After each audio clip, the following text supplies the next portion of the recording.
the Dunning-Kruger Effect, named after the two social psychologists who identified it.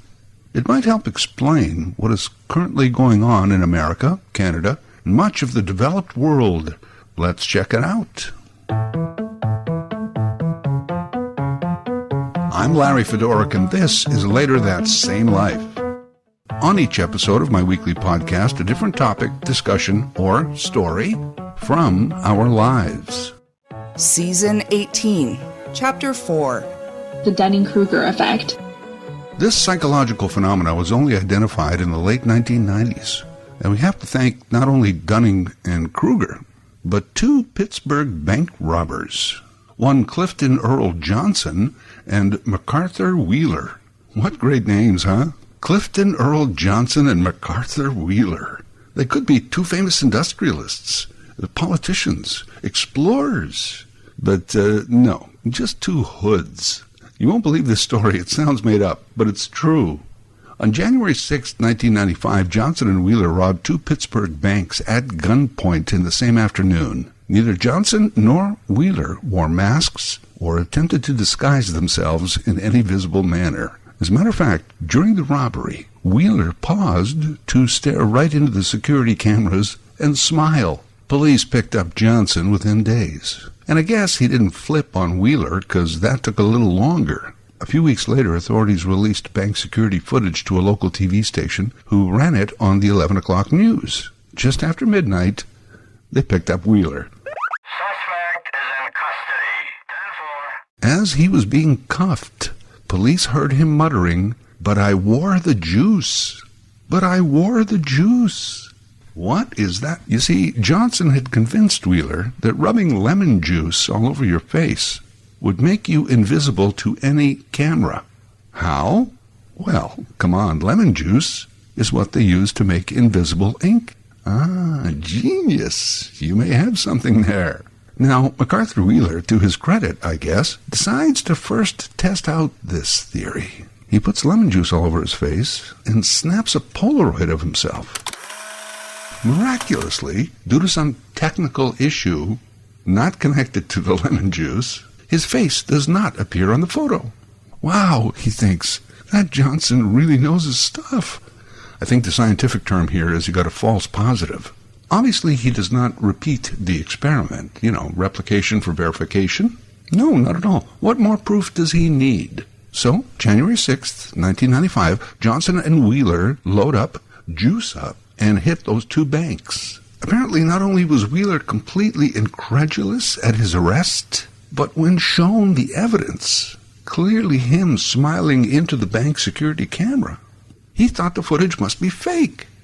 Because I wore the juice. I wore the juice. Both were quickly tried, convicted, and sentenced to multi-year jail terms. But let's fast forward 1 year, and there's a complete juice-filled account of this caper in the 1996 World Almanac, and it comes to the attention of a social psychologist at Cornell University, David Dunning, who turns to one of his graduate students, Justin Kruger, and they begin to wonder how this could happen. How could a person be so wrong, yet so convinced that they were right? Then they began to wonder, could a person's perceived competence be quantified, correlated, and measured against someone's actual competence? They began to study, and what they found has since become known as the Dunning-Kruger Effect. You see, Wheeler was too stupid to be a bank robber. But what if it was that stupidity which actually prevented him from the awareness of his own stupidity? To put it simply, are stupid people just too stupid to know they're stupid? Did you ever notice that? How many really stupid people you run into during the day? God damn, there's a lot of stupid bastards walking around. Yeah, well, that's one thing, but there's more. Because what made it worse here is that his supreme confidence overwhelmed any chance of understanding his true competence. Confidence, even after the fact. How could this happen? I wore the juice. Can competence and confidence be that closely related? Well, yes. One would think that the more competent you are, the more confident you would be. That sounds right. But what Dunning-Kruger found, that more often than not, the opposite is true. Dunning-Kruger's 1999 paper, after years of research, is called Unskilled and Unaware of It: How Difficulties in Recognizing One's Own Incompetence Leads to Inflated Self-Assessments. Okay, how does it do that? Why are confidence and competence at the opposite end of the scales? Why are they inversely related? By the way, are you and I thinking of the same person right now? I'll bet we are, but I'll get to that. Dunning-Kruger set up several test studies. They quizzed these test groups on things like grammar, logic, even sense of humor. But afterwards, they asked these people to assess how they think they did on the tests. What they found, consistently, was pretty amazing. Those who scored low always overestimated how they did. And not by a little, but by a lot. Conversely, those who scored highest on the tests tended, A, to have a better idea of how they scored, but also tended to underestimate their own skill set or knowledge base. In essence, this is the Dunning-Kruger Effect. Further study found that this applies to any area of human endeavor beyond just academic. The less a person knows, the more likely it is that their poor self-awareness will cause them to overestimate their own capability. Why? Well, generally, we're not very good at evaluating ourselves. And we usually don't respond well to other people's evaluation of ourselves. Why are you criticizing me? This is who I am. Is it as simple as the statement that I just made a bit earlier? Stupid people are too stupid to know that they're stupid? I think it is. And what about the other side? Let's not even call them the smart people. Let's just say those of high competence. These folks tend to underestimate their own abilities, generally because things come easy to them, so they naturally assume that it's going to be the same for everyone. They are also, in most cases, more aware of the vastness of any subject. Therefore, they have a better sense of their own limitations. Listen, no one can know what they don't know, but the highly competent at least realize that there is a lot more to know. The low competence people, well, they assume this mantle of high confidence. As a result, they end up making poor decisions and are usually not very good at taking advice. This is often referred to as the double curse. Not only do these people lack the knowledge and skills to make correct decisions, but they don't have the ability to recognize those incorrect decisions. By the way, are you and I thinking of the same person right now? The Dunning-Kruger Effect. The least qualified people are often the most confident because they are blissfully unaware of their incompetence. If you'd like to go back to some of my previous podcasts on this topic, check out episode 125, The Blissfully Unaware, and episode 195, in celebration of stupid. In the latter, I quote one David Brooks. He's a conservative columnist for the New York Times. And he wrote this article after 1 week of Donald Trump's second presidency, in which he said, "We're going to have to learn a lot more about stupidity over the next 4 years," unquote. See, I guess we were thinking about the same person. Well, this is what I'm learning. The Dunning-Kruger Effect. I'll bet Kruger and Dunning would love to get Donald Trump into a lab for a week, sit him right next to MacArthur Wheeler, put them through the same set of tests, one with lemon on his face, the other with orange, both thinking that the juice will protect them. Smart people don't like me. The reaffirmation for me here is that the smart people, according to this study, smart people have the ability to recognize their own limitations. They're more humble about their own skill set, and they're more appreciative of the fact that there is always more to know. You're not known to be a humble man, but I wonder. I think I am actually humble. I think I'm much more humble than you would understand. With that, let me revisit the 4 levels of competence, also sometimes called the 4 levels of learning. And my favorite example in the explanation here is the ability to tie one's own shoes. So, level 1 is unconscious incompetence. You're stupid and you don't know it. You don't know how to tie your shoes, and you don't even know that you're supposed to be able to know how to tie your shoes. Next comes conscious incompetence. You know, maybe your parents or older siblings are always telling you, you got to learn how to tie your own shoes. You become aware of your own incompetence in this matter. So then you'll learn. That makes conscious competence. You can tie your own shoes. But you have to think about it each time, right? Let's see. Over, under, loop. No, wait. The final level is unconscious competence. You're so good at tying your shoes, you don't even have to think about it when you do it. The idea here is that once you are so good at something that you can do it without thinking, you should expose yourself to something that makes you stupid all over again. Because that's the way we learn. That's the way we expand. Expert chefs try some new recipes. Architects play with new designs. Scientists conduct new experiments. Actors take on more challenging roles. Learn, expand, develop, grow. In his book, Outliers, The Story of Success, Malcolm Gladwell kind of talks about this, repetition as a way of achieving competence. His is the 10,000 hour theory, that in order to achieve expertise in an area, you need 10,000 hours of proper practice at it. I can see that, although, it's not going to take you 10,000 hours to learn how to tie your shoes, hopefully. Speaking of that, you got to watch out for those corporate secret plots by people like Velcro and Skechers step-ins who are trying to keep us stupid. We've got to fight that. Fight against those who want to keep us stupid. Look at it this way. Think of how stupid the average person is, and then realize half of them are stupider than that. The key is learning. At the very least, a willingness to learn. How often have you seen somebody post this line? There's just no cure for stupid. Well, there is. Obviously, it's knowledge, learning. It's convincing people that they need this medicine. Hey, in just these few words, do some thinking. Cure stupidity. It's no coincidence that the anti-vaxxers are stupid. They don't trust smart people telling them what to take to make them better, to keep them healthy. So they stay stupid. And stupidity just somehow breeds more mistrust.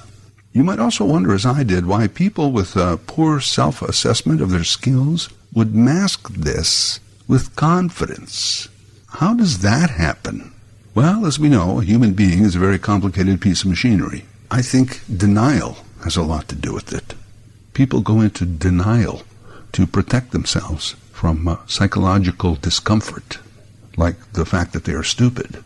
Maybe it's the way we were brought up or our educational system that, to this day, puts these values and definitions on smart and stupid. Smart was an acquired body of knowledge that you could recall and use to your advantage at a job. A body of knowledge on which you could be tested and quizzed and marked. High score smart, low score stupid. Maybe instead we should look at smart as being the quality of a willingness to learn.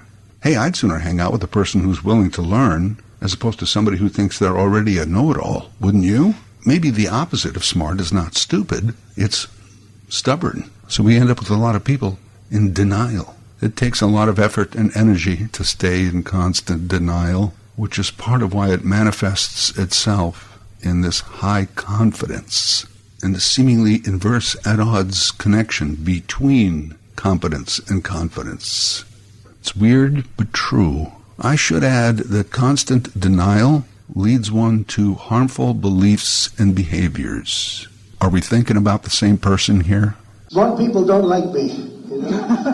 I can at least take solace in this.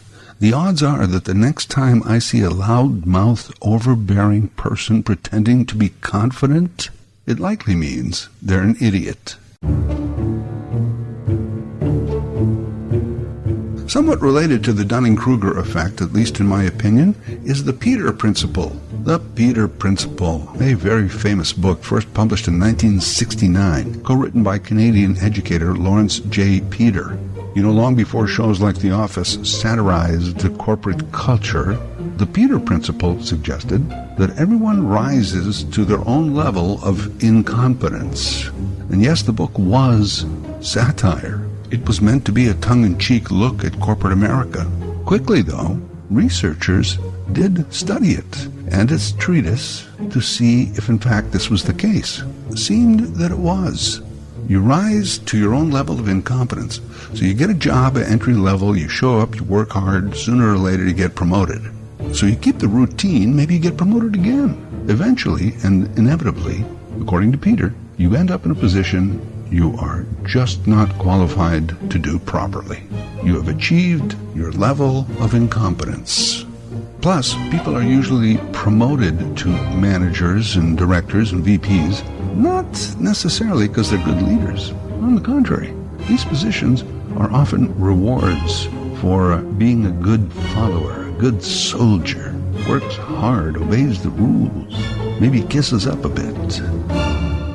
The thing is, good followers rarely make good leaders, and as a result, you end up with a poor management team. Indubitably, these management types cover their own incompetence with confidence. That's why more often than not, we think the boss is an idiot, because he or she is. This happens consistently in business and in politics. Oh, sure, once in a while a true leader miraculously emerges, but those are rare. There are people who are confident and competent, but mostly that confidence is masking incompetence. The Dunning-Kruger Effect. You know, I hope it provided some answers here today. Certainly it provided a lot of questions. It's the cognitive bias, a strangely inverse relationship between competence and confidence. And I hope that we at least learned today that when it comes to confidence and competence, we should be careful not to confuse the two. We should also remember that stupid is as stupid does. Stupid is as stupid does, sir. Thank you forever, Forrest, for that little bit of insight. What it really means is that actions speak louder than thoughts and words. You could be stupid, but as long as you keep your mouth shut and don't act up, who would know? But once you act upon those ill-advised thoughts, well, now everyone knows. As the saying goes, better to remain silent and be thought a fool than to speak and remove all doubt. Remember also that there is a cure for stupid. And let me close with a little verse. A verse from a book my parents gave me as a young child. The book's title, Funny Riddles and Rhymes. And I read it cover to cover 50 times in the first year alone. And I still have it. Little did they know that when they gave me this book, they unleashed a monster. I was constantly quoting from this book. How entertaining, how precocious. This is the verse I would use anytime my parents pushed me into finishing my homework. I guess it's on the topic of acquiring knowledge and a willingness to learn. And it goes like this. The more we study, the more we know. The more we know, the more we forget. The more we forget, the less we know. The less we know, the less we forget. And the less we forget, the more we know. So, why study? Later That Same Life is written, voiced, and produced by Larry Fedoruk. LarryFedoruk37@gmail.com. Subscribe to Larry's podcast YouTube channel. Get automatic notifications with each new episode. Some people are really f***ing stupid. Did you ever notice that? How many really stupid people you run into during the day? God damn, there's a lot of stupid bastards walking around. Carry a little pad and pencil with you. You wind up with 30 or 40 names by the end of the day. Look at it this way. Think of how stupid the average person is, and then realize half of them are stupider than that. And it doesn't take you very long to spot one of them, does it? Take you about 8 seconds. You'll be listening to some guy. You say, this guy is f***ing stupid. Then there are some people, they're not stupid, they're full of shit. That doesn't take very long to spot either, does it? Take you about the same amount of time. You'll be listening to some guy and say, well, he's fairly intelligent. He's full of shit. Then there are some people, they're not stupid, they're not full of shit, they're f***ing nuts. Damn